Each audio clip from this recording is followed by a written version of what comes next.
And so I started praying, and God gave me the liberty to start a little handyman business. And so I started a little handyman business. And I mean, God just put his hand on that. Like I can't even, it's absolutely insane what God did with that. And that business ended up growing, you know, just exponentially over the next year or two. And we were wanting to, been praying about God giving us a building, or paying for us a building, or allowing us to get one. And I had saved up $50,000, which was, I mean, it might as well have been 500 million, you know, because that was so much money to me. And that's a lot of money to anybody, but we had saved up $50,000, I had personally.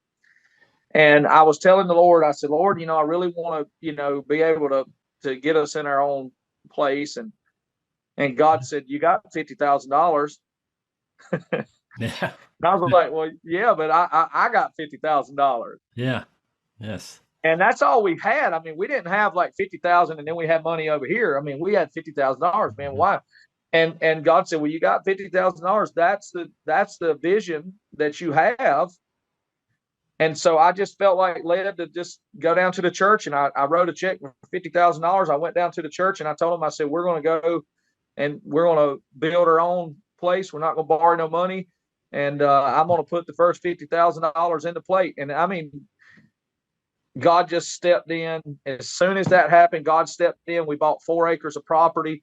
Within a year of that, Yeah. we had built our first building 100% debt free.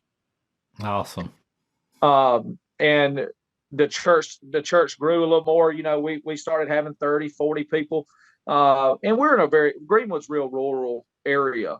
You know, Right. it's not big at all as far as a town or anything. And I just fell in love with being able to give, right? And you know, and God just started blessing and blessing and blessing. And we ended up building another building. We currently have a sanctuary that sits about 140 people. It's gorgeous. And anybody can go look up at our website. It's gospellightgreenwood.com. And it's a beautiful, you can see our church and read about our church, but it's a beautiful facility. I mean, just, it's amazing what we came from to where we're at now.